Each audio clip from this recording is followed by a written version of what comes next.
Hello, good afternoon, everyone. Um, Today we're going to start on the last chapter, chapter 4, road maintenance. Okay, so I just click full. So this last chapter is on the maintenance of road. So far we have covered for this semester the road agency, the route locations, earthwork, the pavement construction, and then the wearing cost technology, the road drainage, and then this is the last chapter, the maintenance. So so this is the part that when the road is is operational, so and then we need to keep the things in order. So okay, so what is maintenance? There are quite a few definitions, okay, from this AS from Australia, okay, AS 13481, about the maintenance of road, which is the work carried out on a construction to maintain its efficiency or quality. So you need to maintain the road to make sure that it has the efficiency, so that your car will always travel smoothly. There's a good level of this serviceability. Okay. The second one is the definitions for rehabilitations. Okay, we're going to look more on this later on, but in this case, the rehabilitation, it is actually it is a bigger part of the maintenance. It is a restoration of a distressed pavement so that it may be expected to function at a satisfactory level of serviceability for further design period. Okay, so actually this is a bigger maintenance work. Okay, so it involves more time, involve more cost. Then we have another definition from the Transport Association of Canada, okay, about these two terms, pavement maintenance. It is said that well-timed and executed activities to ensure or extend pavement life until deterioration of the pavement layer, materials, and subgrade is such that a minimum acceptable level of serviceability is reached, or it is more cost effective to rehabilitate the pavement. So this is well timed and executed activities. Okay, so to make sure that the pavement life is maintained, okay, acceptable level. Okay, make sure that it, of course, the road, it cannot be as good as when it's new, but it must be able to maintain acceptable level of serviceability. Okay, so until at such time that it need to do a bigger job to rehabilitate. Okay, pavement rehabilitation. This is a term in pavement management involving the restoration of pavement serviceability through such action as overlays. So this the road, after you have it has been operational for a few years, then is to such as it will reach a state that it is it's not as good as before. The serviceability has gone down to a level which is not acceptable. So it will require a bigger job to bring it to the required level of serviceability, and there's rehabilitation. I just quickly, I think, just go to at the back there about what is serviceability. So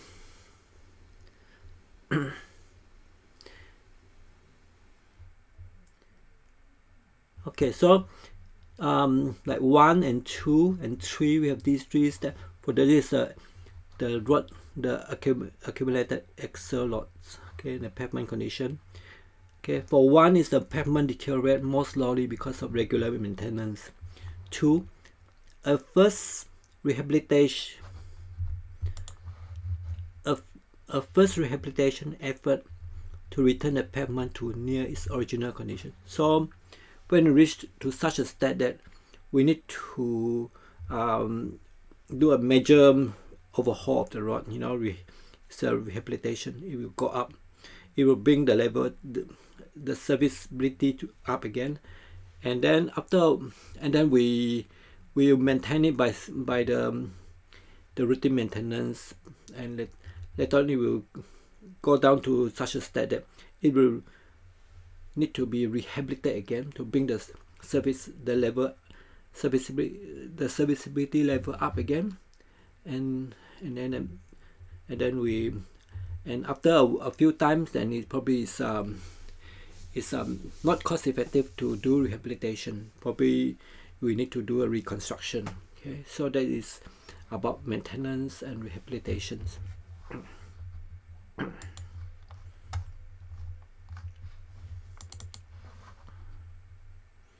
Okay, so those two terms, the definitions of these two terms, maintenance and rehabilitations. For the maintenance, it is broken in. It can be conveniently broken into 3 types. The first one is the routine maintenance. Second one is the periodic maintenance, and third one is the rehabilitation. We will see what are they later on. Okay, so we want to see what are these 3 types of maintenance. First, routine maintenance. This one, it will include works that are intended to remedy minor defects. So this is about the minor defects. It has a short lead time work and undertaken with a light equipment and small quantities of material. So that means that you just have one crew of 1 person, 2 person, maybe just to go and patch up potholes, to fill some cracks. Okay, if there is something, for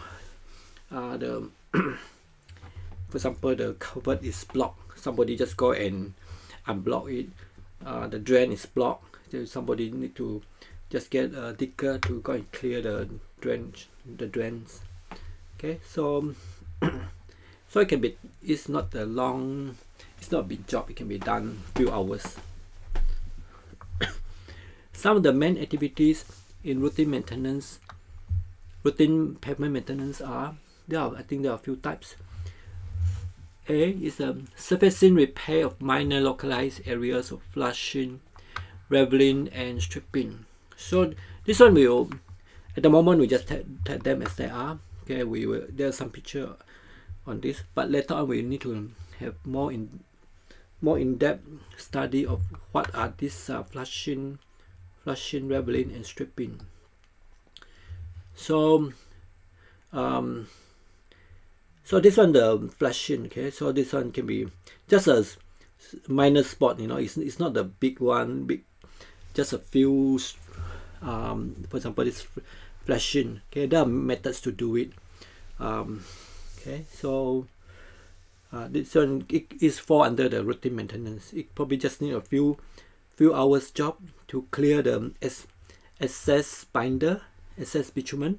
They could use like water jet to just pressure jet, you know, to clean up the excess bitumen. Leveling. Okay, so this is loss of aggregate. So this one, it could not be, it should not be a big area. It should be, for this periodic maintenance, it's just a small activities. Okay, just maybe just a small areas. Cracks.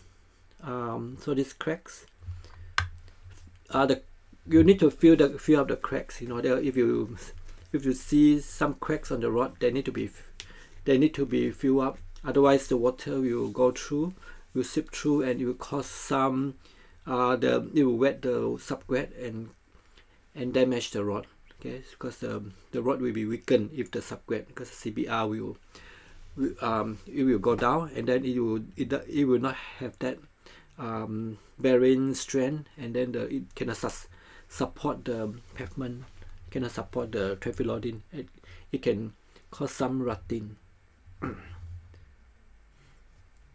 C is the repair to edge breaks and edge drop off. So this is edge break. This is, I think it's called an edge drop off. Edge break. Okay, so there are two things different: edge break and the edge just broken, and then edge drop off, like this one is drop off.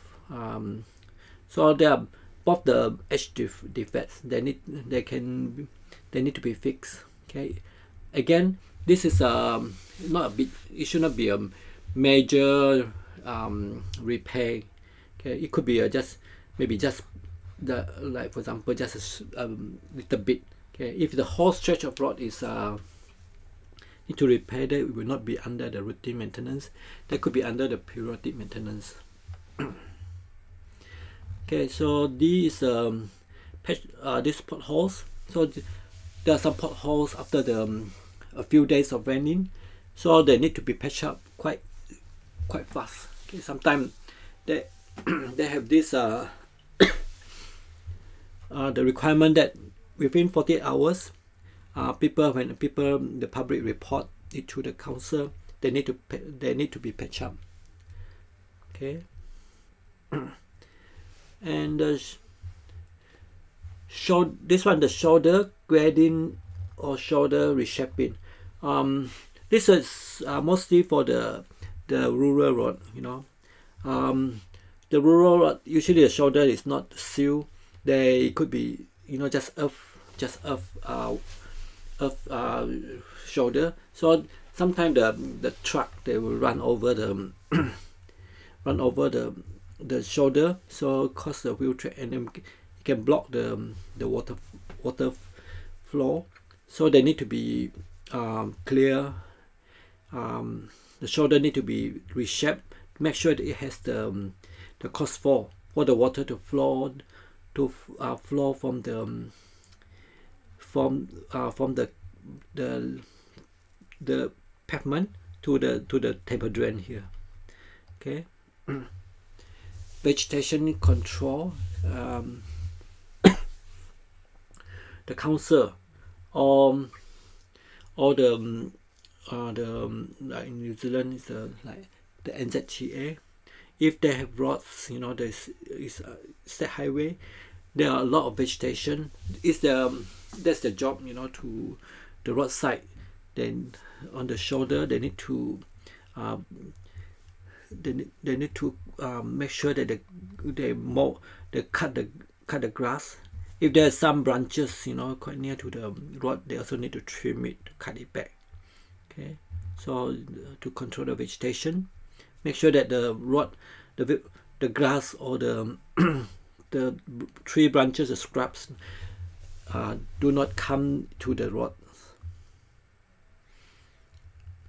Table drain cleaning. Okay, so these table drains, they need to be serviced regularly, probably like once a year. You know, if you don't service it, there'll be some debris, some earth sediments. It can block the drain. So usually they need to service it, especially I think before there's a rainy. If there's let's say the council expect some heavy downpour, so they will try to get it done first. They will try to, if there's some the roadside drain is not there blocked, they will need to get it done. Need to clear up the drain. And the culverts or bridge, sometimes they can be blocked because of the debris. So the council or the staff, the NZTA, the people, they need to get the road crew to go and clear up the culvert or the bridge. Okay, make sure that it doesn't block the waterway. Otherwise, you might get flooding, you know, because the water cannot flow properly. There may be flooding, you know, the overflow the rod, that will cause erosion on the rod, which is not desirable. Okay, so that was the routine maintenance. The next one up is the periodic maintenance. So what is the difference between the routine and the periodic maintenance? This one, the periodic maintenance, it involves correcting widespread defects in surface integrity other than those that would be treated by the routine maintenance. This one it involves a much bigger scale. Okay, so this it involves more things than the routine maintenance. So it focuses on the wearing surface and are carried out regularly at frequencies of 1 year or more over significant continuous lengths of rod. So this one, you know, the wearing surface, you could be, you know, reseal the rod, a stretch of rod, you know, we need to reseal it, and then you need to resurface it. You put a layers of asphalt overlay on top of the rod, or you could rejuvenate if there is lots of binder, you could rejuvenate it, like spray some binder, this one, the bitumen on top, to rejuvenate it. Repair and preserve the pavement while also improving travel safety. Okay, so I need to repair and preserve the pavement. Make sure that, you know, this it will make the rod safe for traveling, and also efficient. Usually costs considerably more than routine maintenance activities as on a per kilometer or per length kilometer basis. So it will cost more than the routine maintenance. So this periodic maintenance, the costing wise, it is somewhere between the routine maintenance, you know, and then the rehabilitation. Okay, so because this one, you may need more people, you know, you cannot just have one rod crew or two rod crew to do it. You may need a bigger, you may need more machinery. You need some grader, you need some roller, you need some the spread, this one, the spreader, you know, spreader for the asphalt. Okay, so it will cost more.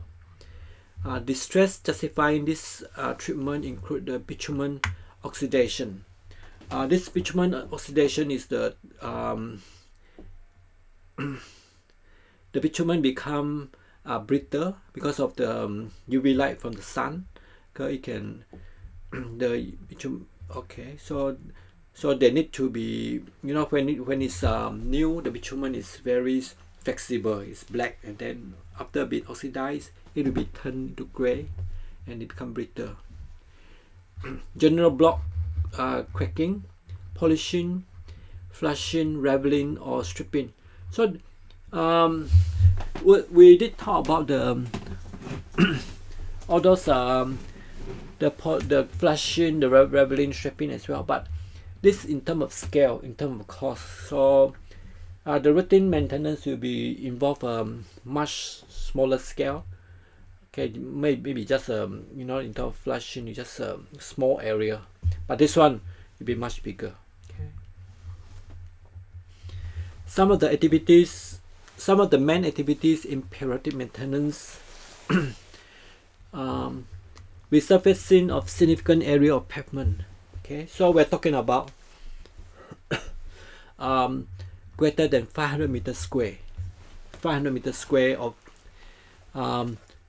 this one, the pavement suffering from extensive premature defects caused by either localized problem, poor initial planning, design, construction or materials, or by aging or traffic wear. So this one, you could, you know, if the rod a lot of cracks, a lot of potholes, a lot of even some depression, you know, to see. So let's say we assume the rod, let's say 500 meters square divided by, let's say the rod is 7 meter wide. So this one will, you know, 500 divided by 7, it will be about 71, at least 71 meter long. 71. So it could be a few hundred meter long, few hundred meters long. Okay. So actually, it could be more than that. You know, let's say it's a minimum is 500. So at least quite a sizable activity, the maintenance activity. So it could be more. Here it says that it's at least 500 meters square. Okay, so assuming that rod, you know, we assume that the rod width is like 7 meter, it will be at least 70 meters long. Treatments such as the rejuvenations, that means this is the, like, you could spray the just bitumen, you know, or bitumen primer sealing. Reseal means that you do a new chip seal on top of the old one. So the reseal, slurry seal, this is just sort of primers. I think it's a primer sealing, but this one is more like short term. It doesn't last very long. Or semi non-structural asphaltic overlay, and this one is less than 40 mm thickness. So if we do any surfacing, the criteria is that it need to be less than 40 mm thick. Okay, so this will be a quite thin, if it's an asphalt, quite thin overlay. You know, normally the asphalt, if you do a new asphalt, it could be at least like 80 mm thick for a new asphalt. So this one is like on top. 40 mm actually is non-structural. Okay, the asphalt is non-structural. You need to be like at least, I think 50 or 60, 70, 80 to be considered as structural. That means that it has those tensile strength. Okay, so for the periodic maintenance, we don't do that. We don't lay a thick asphalt. So this one is limited to like 40 mm thick. Okay, for the resealing is much thinner, because if the chip is about, let's say 10 mm, so the resealing is only about 10 mm thick. See, special reseals using rubberized bitumen, polymer modified binders, or geotextile reinforcement as holding treatments for extensive area of structural fatigue cracking. So you could, if there's a rod is cracking quite badly, then you could use a better binder. In this case, you know, we can use the rubberized binder, rubberized polymer modified binders. So this one literally is I think this one all under the category of polymer modified binders. Okay, I think we learned it in the wearing course technology. Geotextile reinforced, we can put, you know, when you do the resealing, we can put the asphalt on top. Actually you can put geotextile, a layer of geotextile as well, you know, and you put the tack cord and then you spray the asphalt on top. Gravel resheeting of unsealed pavement, like the bottom here, you know, some is unsealed rod, so after a while there may be a lot of rutting, a lot of holes, a lot of things. So you need a new layers of this one, the new aggregates, the new spray of aggregates. Okay, regraveling of shoulders or shoulder resealing. So the shoulder need to be done as well. you might need to a big job, you know, you need to regravel the whole stretch of rod, or even the you might reseal it as well. Either you use a chip seal, or you even can use an asphalt to surface to tar seal the shoulder. Rehabilitation. So this is a much bigger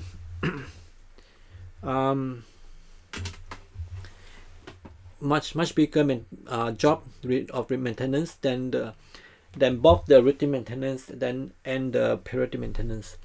It does not involve changes to horizontal or vertical alignment or the width. So for the rehabilitation, it is different from reconstruction.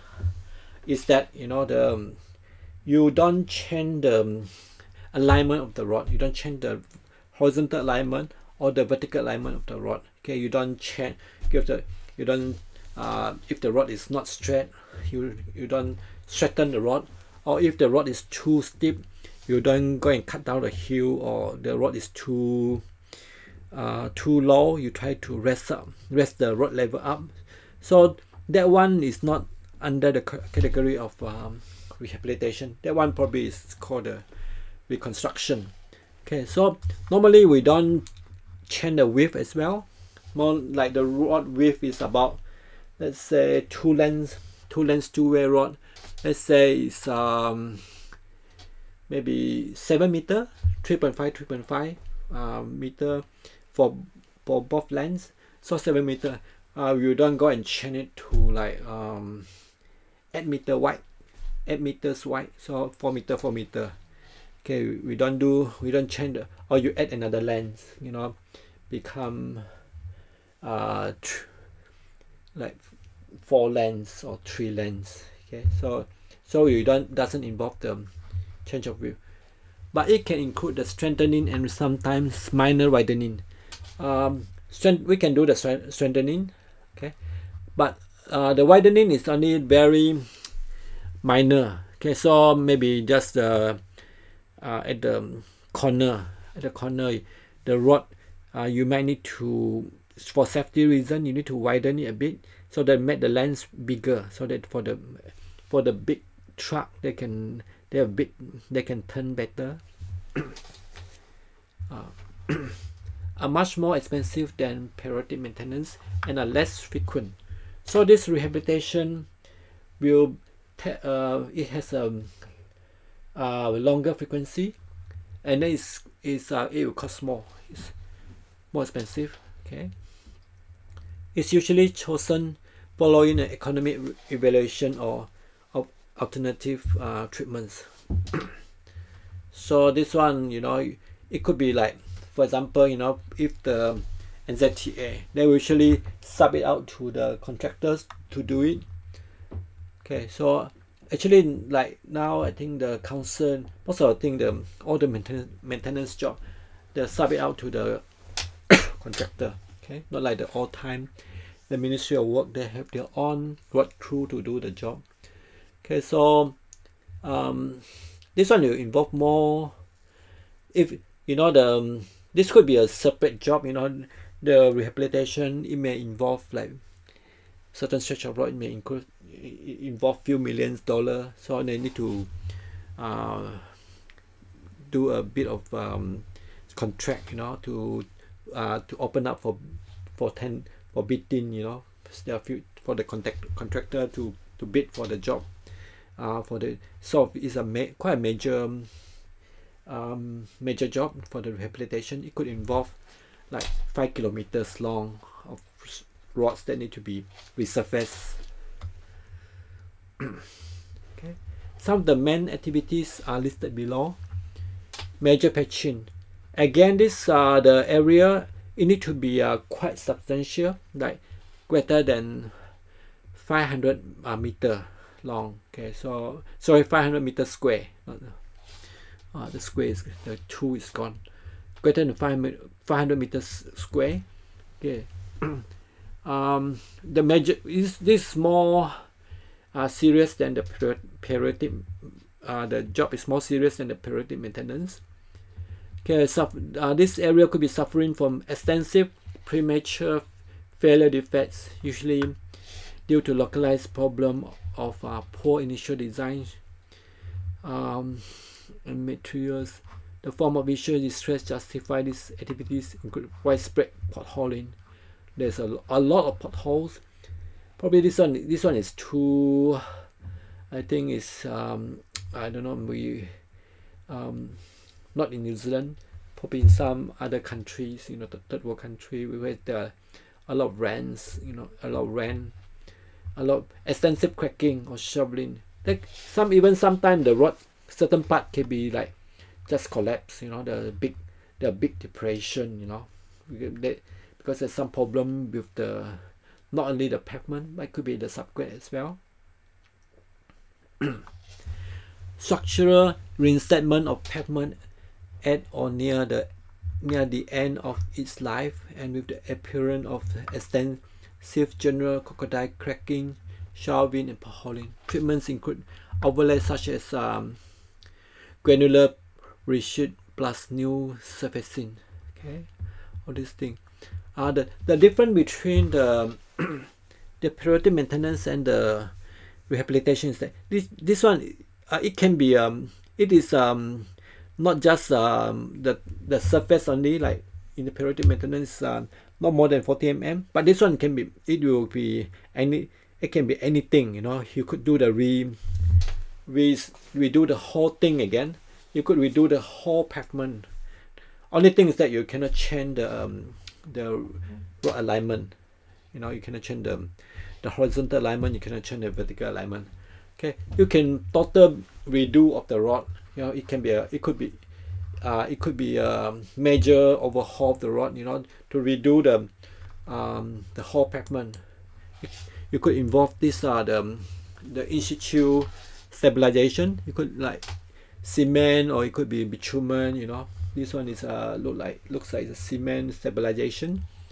So this is a quite major overhaul work, okay, of the rod pavement to bring the serviceability up again. Okay, like this one there's so much crack. These are quite widespread. The rod is so quite old already. The pavement is, the surfacing is so old, so it need to be resurfaced again. Okay, this table just showed how important the rod maintenance is. It is typically the largest single component of rod agency recurring costs. Rod agency therefore have a large incentive to minimize the pavement maintenance costs. Okay, so besides building new rod, a lot of rods they need to maintain. The council, all the council, the city council, the district council, they have a lot of local roads, and the NZTA, they have the state highways. They need to spend money to maintain it, make sure that they are up to the required level of serviceability. Okay, so so actually look at that. I try to get quite current expenditure, the costing for the maintenance for the, like, this year is 2020, or for this, but I just can't find it. I saw, so this is quite old one, in between 15 to 20 years ago. So it's quite old, but this sort of indication, we spend about, for the two line, one is a full line, one is a dash line. Dash line is the state highways, the full line is the local roads. So they need to spend like 1 year, $250 million to maintain the rod. So it's quite a big amount. Okay, I think we in New Zealand, we don't do that many new rods. Okay, if there are new rods, it could be a few million, but that one will be under the special government budgets, for the year. In New Zealand, they're going to do the the motorway from Puhoi to Whangarei.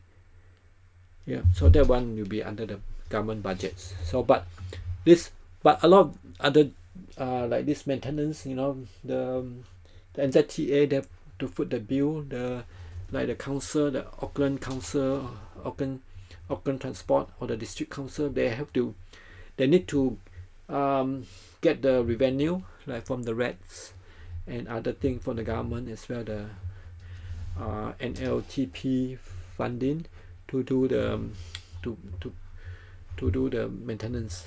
Okay, so this is quite important. Okay, there's a strong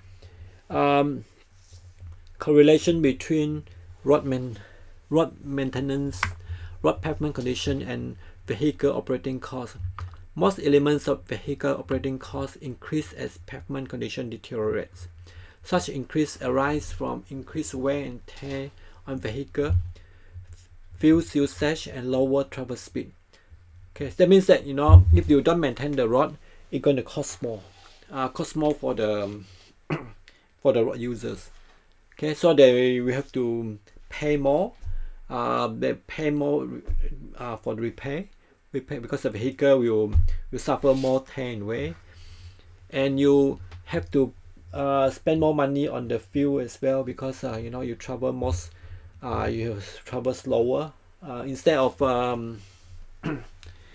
reaching a destination from A to B like half an hour. Now because of the bad road condition, you might take 1 hour to reach there, so you have you use up more fuel. Okay, so that's all add up to the extra cost. The aim of the pavement maintenance, why we want to maintain it, besides all these things that we talk about, I think the top one is costing. Okay, so there are quite a few reasons for that. There are a few aims for the pavement maintenance. The aim for the pavement maintenance is to provide safe, comfortable, and efficient riding surface for the expected road users at minimum cost to the road agency over the expected life of the pavement. So you need to provide safe, comfortable, and efficient riding surface for the expected road users. So that's the aim of the the roading authorities: a safe road, a comfortable road, and an efficient road. Let's look at the first one, safety. Road safety are influenced by rutting. The road safety of rutting. You've got so many this sinking, the wheel track sinking, the rutting, skid resistant. If the road doesn't have that texture, it doesn't provide proper skid resistance. Edge condition, a lot of edge break, edge drop off. Visibility, you cannot see properly, maybe because of vegetation, even maybe because of the water spray or whatever, the something that affect the road, to see properly. Consistency in the features such as surface condition, length and shoulder width, line, signs, road sign, delineation, clear zone, street lighting, and so on. These are all things that can that can contribute to the road safety. Daylight, it include the daylight driving or the night driving. So the street lighting is quite important. The roadside delineation, the line marking are quite important. Okay, just show you the video on about the safety. It might not be New Zealand road, it's some road in Peru, so you can just see that safety of the road is quite important. It involves the visibility, involves the road surface, and the width, all these things.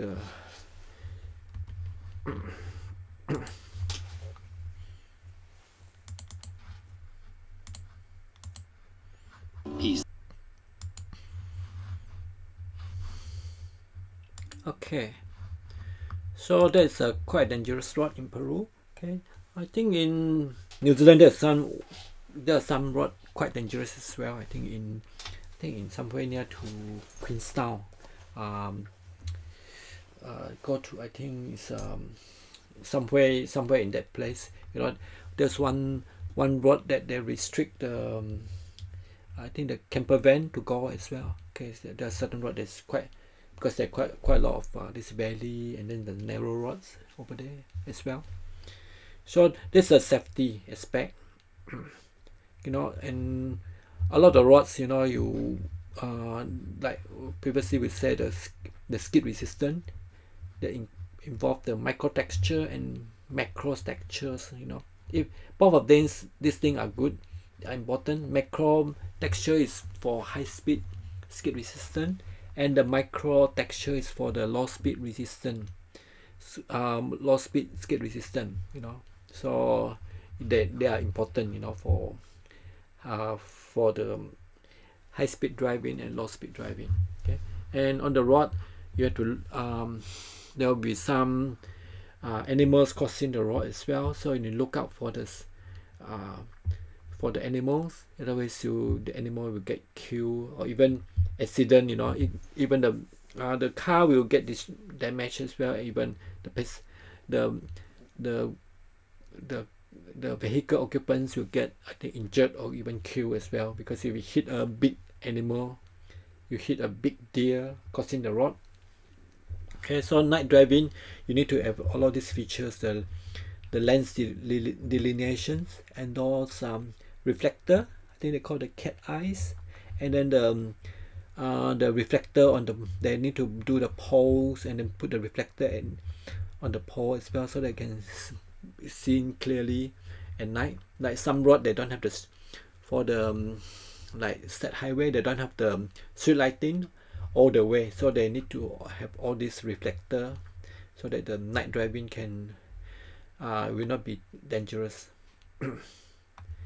Okay, beside the safety, we need to be comfortable on the road as well. Nobody like to travel on the road when it's very bumpy. You know, it's very tiring. You know, it's uncomfortable. You know, with regard to comfort, the usual measures on bituminous surface is roughness. Okay, so the comfort most of the thing involved is the roughness. Okay, it's very rough, the road surface. It could be due to a lot of cracking, a lot of like potholes. It's very rough. Okay, so and there's some depression as well. You know, there's a lot of bumps. On bituminous surfaces, defects such as potholes and ruttings, which contribute to increase in roughness and edge spread, are often more evident than the roughness to drivers as source of discomfort, and are the most common basis of complaint. Okay, so you know,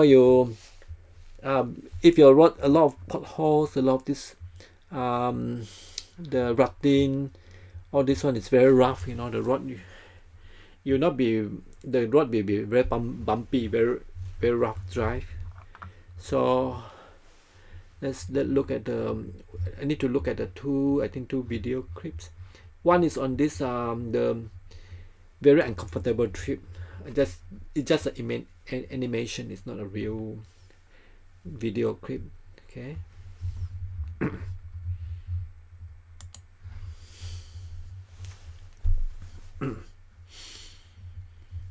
Uncomfortable trip.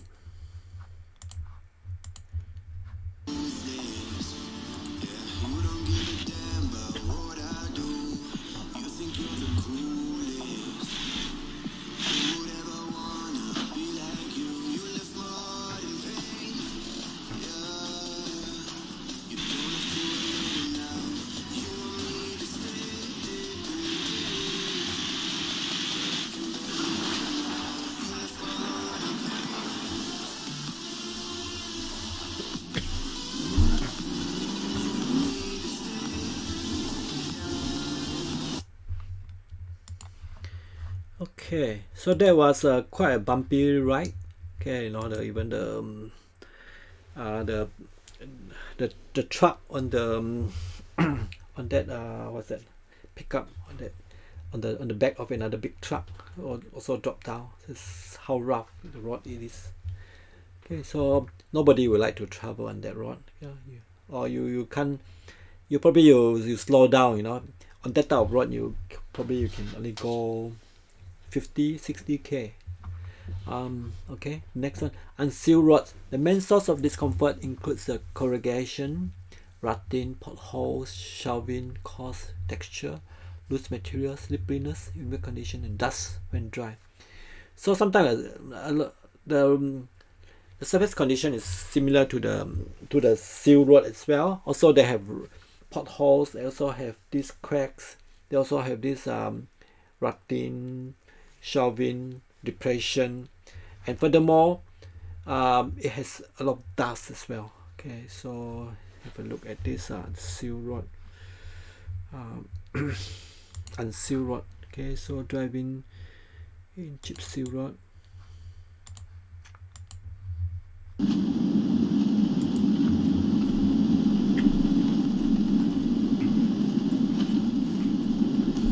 Just like that, we ran out of pavement. This is where the fun ends and the journey begins. Here's a picture of my Dutch trail. Now we can see, no pavement. I'm recording you right now.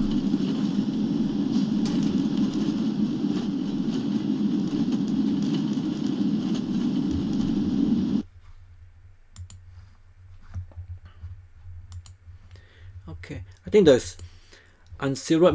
One of the things that is quite different from the sealed road is that it's a lot of vibrations. You know, the roads, there's over vibration, and then the loose aggregate just flying up and down, hit the bottom of the car, and also it's very dusty. Okay. Comfort can also include aspects such as local amenity, noise level, and visual appearance. Pavement maintenance can influence the visual appearance and noise level. Look at this photograph. You know, if there are potholes, a lot of this ponding of water. You know, after the rain, and it doesn't look appealing. It's very ugly. Whereas the one, you know, the proper maintained road, it has quite smooth. So even these are the unsealed road, this one is look more pleasing on the right than on the left. Okay, so I think the unsealed road, mostly one of the discomfort is the noise level. It's quite noisy. Okay, in the urban area, the notion of comfort of road user may influence the texture of the surfacing. For example, where pedestrian volumes are high, a coarse texture surface may be unsuitable. Sometimes the coarse texture, that means it usually it means we don't do a chip seal road on the in the urban area, in the city area, like in Auckland. You know, you go down to the CBD, you don't find any chip seal road. They are all like asphalt road. Okay, but also the cost, the surface is very rough, a lot of cracks, a lot of pothole. There also it will sort of discourage the people from using the street. You know, discourage the pedestrian from crossing because the road is quite rough. Okay, so just have a look at the rough road. Here's some of the rough road is not properly maintained.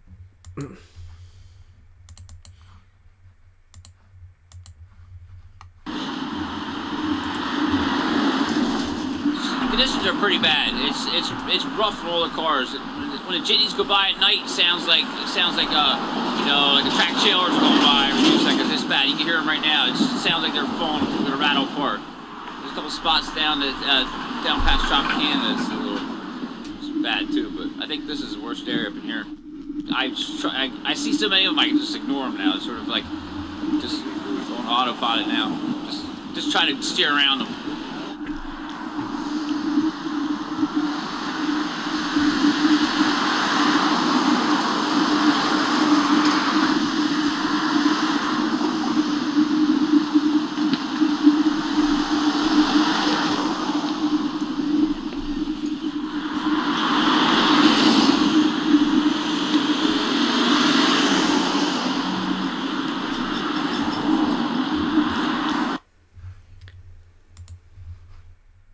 So there was quite a poor maintained road, you know, the city road with you know, a lot of cracks, a lot of potholes, quite rough. So I think, you know, it's the surface.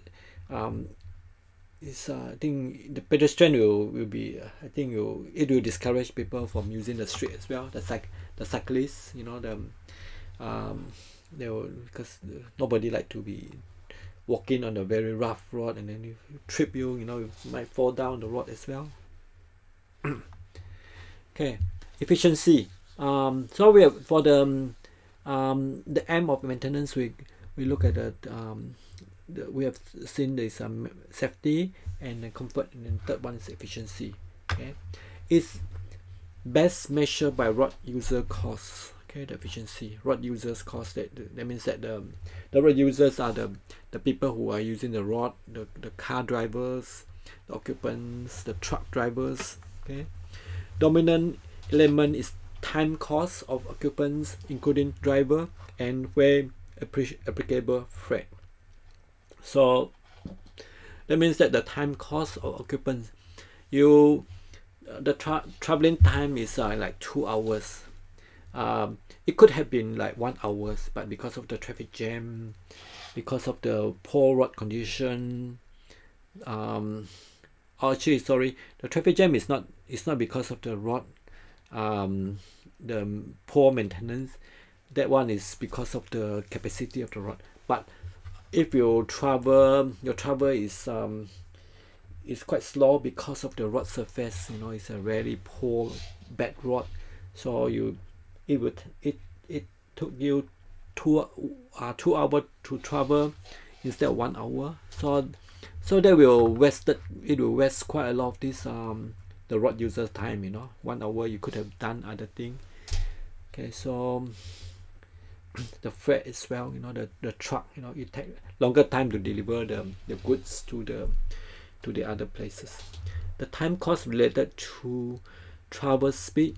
In areas where travel speed is not restricted by curvature, gradient, or congestion, the condition parameter of the road that has the main influence on travel speed is roughness. Okay, so if the road is good, you know, it's not very winding, it's not very hilly, so why the car is driving slowly, because it has a very bad road, you know, the road condition is quite poor. You cannot go so fast, otherwise it'll be maybe not safe, maybe not comfortable. So this is the, you know, that's the roughness of the road.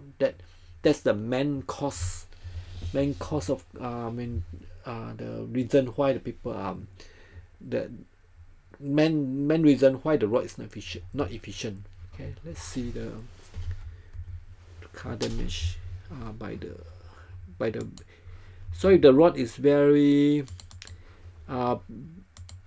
bad, you know, it could cost money and your tire pops because you hit for a the monster pothole like this one. You're gonna see that, right? Well, guess what? Our suspension cam's gonna show you a whole lot more than just that. Our pothole patrol vehicle took some punishing hits from horrible holes.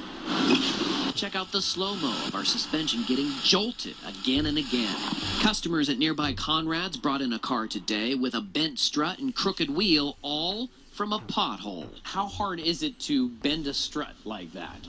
You have to have some serious impact to do that. Yesterday, 2 torn-up rims brought in, but that's not all. There are tie rods, stabilizer links, control arms, ball and sockets. And you should not have... To take it in, and they had 600 $618. I did see city crews patching It's about time. the very spot near 71 that damaged one of the cars at Conrad's. But there are still so many others that are, unfortunately, waiting for you to hit them. But the key part is to get it checked out and don't leave that go, because that could cause further damage. Okay.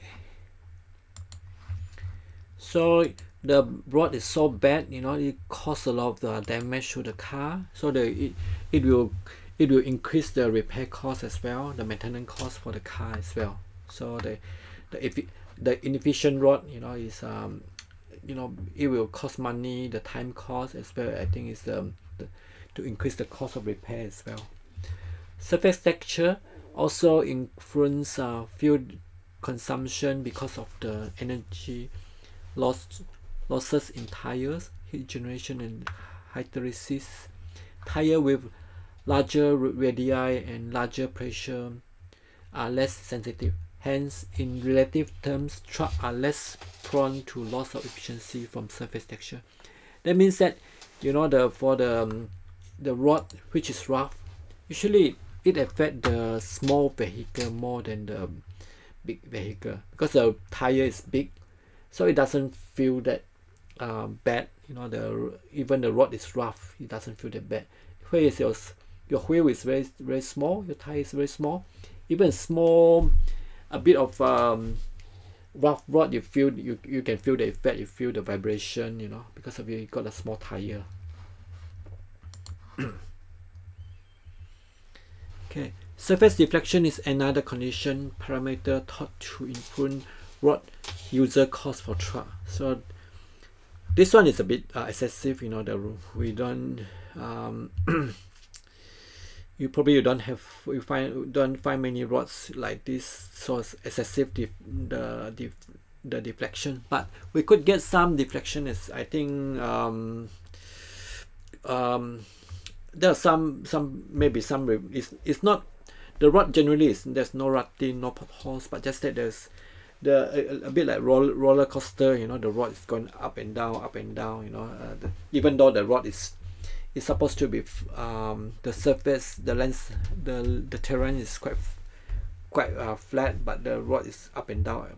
You know, so this is called the deflection, surface deflection. From the viewpoint of rod user cost, given that the additional cost of achieving pavement with low deflection, this is probably worthwhile only on road that carry a high volume of heavily loaded trucks. So for this deflection, the small vehicle probably doesn't it doesn't affect that much, because a small vehicle, you know, it is it's lighter. If you got a big truck, you know, you semi trailer, 20 wheels, 32 wheels, so you on this this sort of rod with big deflection, it will cause the truck to slow down, because they don't want to, because some of the commercial vehicle, the suspension is quite different. It's quite they have lip spring, not like the car vehicle. The suspension is quite different. The shock, you know, the absorber is like independent. It's more comfortable. You can drive. It can soak up all the vibration, okay, more. Otherwise the truck will be more bumpy. Even the wheel can be lift up from the, you know, not touching the ground. Okay. To minimize the rod user cost, the maintenance strategy would therefore focus on roughness, surface texture, and in some cases deflection. So mostly actually the roughness is more critical than the deflection. You know, if the rod there's not many big truck, so the deflection is probably secondary. Unless there's a lot of big trucks, then you need to make sure the rod is not so deflected, you know, so much deflection on the rod. So the quantum of rod user cost benefit is entirely dependent on the traffic volume. Okay, sometimes it can have a very rough rod like this one. So this rod actually is, what it says is that the efficiency is more influenced by the roughness of the rod, so the small vehicle, because majority of the vehicles are smaller size, so they're influenced much more by the roughness. Whereas for this the deflection, this one's a bit excessive. Normally, you know, the deflection, usually the smaller vehicle will not get affected that much as the big trucks. So, and then usually the smaller vehicles, they are more outnumber the trucks. So the major one actually, the priority actually is still the roughness. Okay. Okay, so after we have seen the aim of the pavement maintenance, we want to look at the pavement distress. First, we want to look at the causes of the pavement distress. Again, there are three causes of pavement distress. First one is the environmental deterioration. Okay, why the road cracks, why the road sink or whatever, why the roads, you know, get damaged. Even though, you know, there's nobody is using the road is still can get damaged. So the environmental deterioration, firstly, is the oxidation of bitumen causing the increase in viscosity and bitterness, which reduce adhesion to aggregates and resistance to cracking. So the bitumen, you know, the asphalt, it will get oxidized, the bitumen. When it's new, it's black in color, and then when it's old, after a while on the road, been sort of under the sun for a long time, few years, it become gray. So when it's new, it's flexible. When it's old, become brittle. So, and it's supposed to be a flexible pavement, so it doesn't it's not that flexible anymore. It will crack. Okay.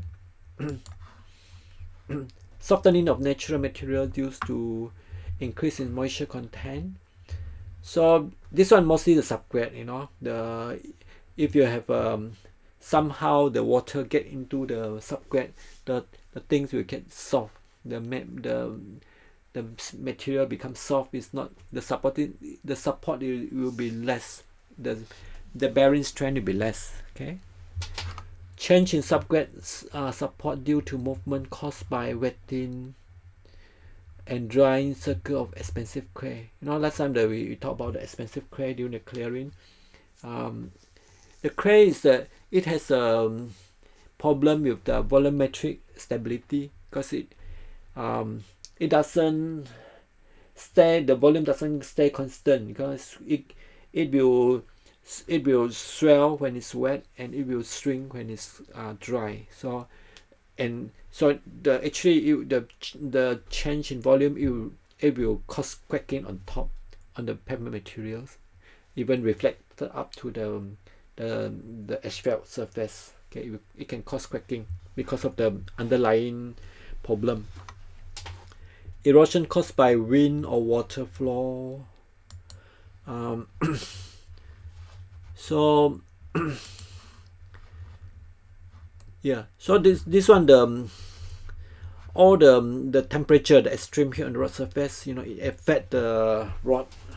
It can cause the bitumen to melt as well. Is you know, the bitumen, when it's like getting the pavement surface, because at 60 degree, the pavement will not, if you just use the soft bitumen, you know, the rod will get melt.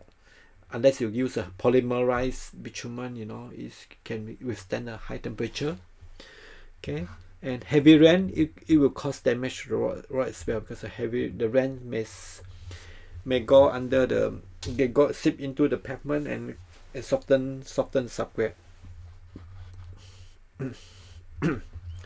And sometimes some places you have a rod cross the desert, you know, this sand actually can cause damage.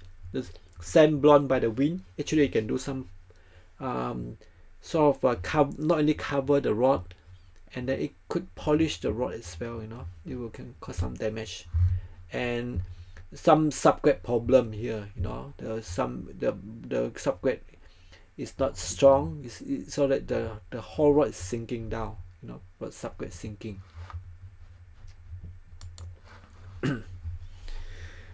Settlement of the uncompacted and compressive material in or below the surface. Okay, we'll cover that. Traffic loading. Okay, so the pavement distress is caused by the traffic loading. Deterioration due to traffic loading includes the cracking and deformation of pavement layers due to excessive traffic loads. If you have a lot of heavy vehicles, you have a lot of vehicles traveling slowly, you cause more damage to the rod, you know, rather compared to the rod, compared to traffic which is quite smooth flowing, which is going quite fast, you know. You go at 80k, 100k, that one cause less damage compared to slow moving vehicles, you know, travel at 20, 30, you know, because when you're traveling, if you travel slower, actually the weight is heavier. Shear failure, including the horizontal shear from accelerating, braking, turning, traffic movement. That means that this one at the intersection, in the traffic light, at the roundabout, at the cornering, bank of the road. So the excessive stress. So look at that. So you see the traffic. Usually at the intersection, you know, when the car usually stop and start, usually the most damage is at the intersection. So the intersection, they usually need to have stronger pavement, maybe stronger asphalt, thicker asphalt, and then better binder as well. Maybe you have to use a polymerized binder. Okay, and you got so much traffic here, so that will cause more traffic loading as well on the road. It will cause more damage. And this big truck, this logging truck, you know, it cause a lot of damage. I think it's a bit like, you know, there's a big truck, the tire, the polishing action, the traffic loading. It can cost like one truck is equivalent to maybe 20 cars, even more than 20 cars, you know, the damage done by that, you know. And then the corner, you know, when you're turning around at the bend, you see that all the the marking, the back, you got sort of the skid marks, you know, people traveling quite fast, and then step on the brakes to stop, and then leave some traffic, the skid marks. Okay, so that will cause a lot of stress on the road. Action by the by the non-pavement organizations. Okay, so this one, even though there's no traffic flowing, you know, there's no sun or whatever, there are other things, non-pavement organizations, such as, you know, like water care, like in New Zealand, water care, all the telecommunication, the companies, what else, the power companies, contractor, all those people who do the pipe, they, you know, all these are sometimes they will dig some trench on the road, okay? Especially I think in the rural area, when they need to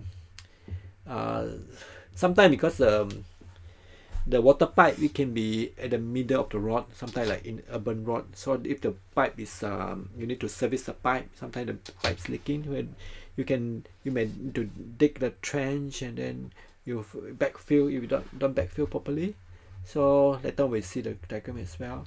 The tree roots, there are some tree roots, there are some water from the reticulation pipe and wastewater pipe, they're leaking.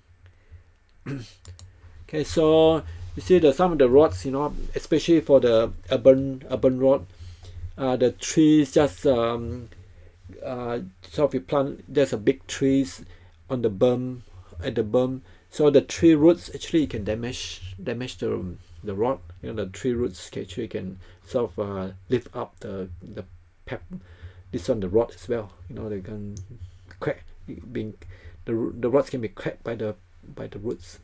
And this one, some authorities, you know, some rod authorities, some whether it's for whatever telecommunication or water pipes across the rod.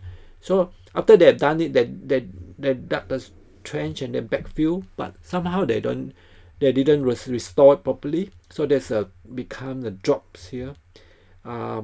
This going to cause a lot of damage to the car as well. You know, they need to compact properly. Make sure that this the trench, the pavement is the same as the one on both sides. You know, but this contractor probably didn't do a good job, so leave a drop in the trench. And sometimes, you know, in the middle of the road, this one water fountain, because the leaking of the water pipes. This one is the water reticulation pipes. Beside the water reticulation pipes that can be leaking, sometimes the wastewater pipe can leak as well. So it will cause damage to the rod. Okay. So I think we will stop here for this chapter at the moment for the rod maintenance. I think I will. This is the first part. Okay, I think I'm going to have the second part, which is the pavement distress, the cause and remedies. I will talk about that in second part, and this one probably will take a while as well.